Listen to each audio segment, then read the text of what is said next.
let's go to exercise number 7. It's black to move and, well, check the active moves.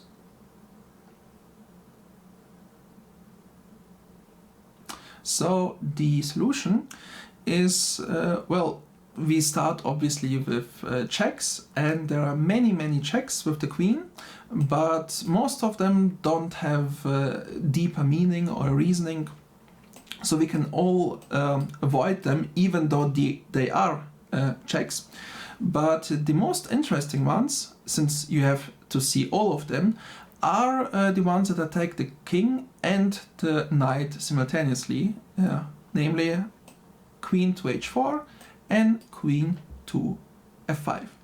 And in my experience, most of you spot queen h4 first because it's closer to the pieces, and this would not solve the position. So the solution is queen f5 check, and now doesn't matter what white do, black will win the knight, and this is the best that he could do in the position.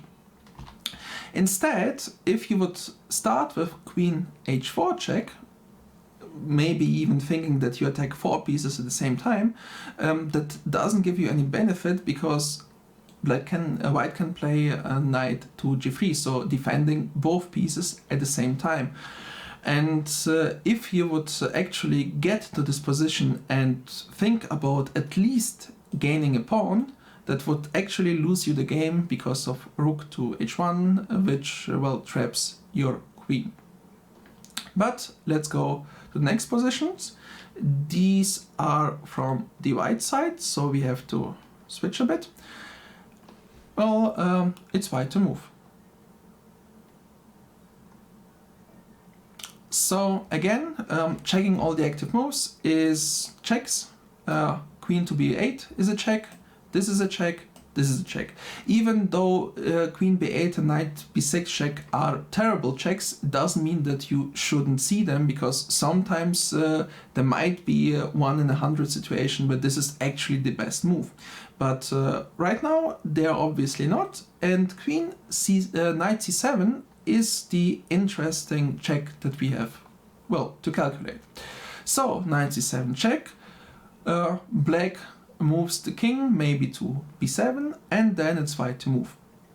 And if you just fought until, well, I win the queen and that's it, I don't care about anything else, then you lose the game due to the back rank mate, and well, that's bad.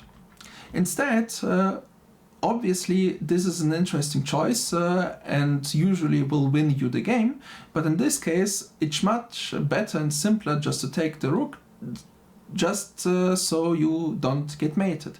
At the same time, even though you just took a rook, you are still a piece up, and therefore the position is won, and therefore you don't need to worry about, well, gaining just a rook.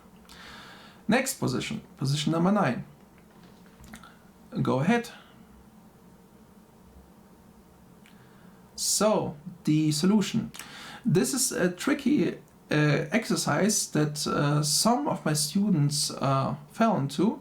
This is a trap of mine because the solution is pretty simple. It's just queen takes b7 and white is a queen up. Why it's important? Because, well, first of all, you should check the checks, and this is correct, but it doesn't mean that giving a check is the best option that you have in a game. So for example here, rook to e7 is pretty interesting because you may think that black needs to play rook g7 and then queen take g7 mate is obviously a good variation, but instead black simply plays queen takes b2 and that's it, there's no mate.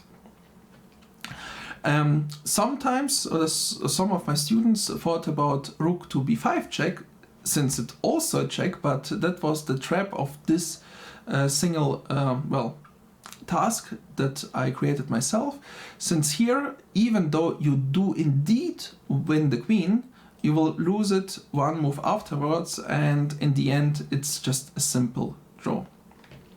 So the real solution was to see all the checks, but it doesn't mean that the checks are always the solution, because the captures are sometimes easily better.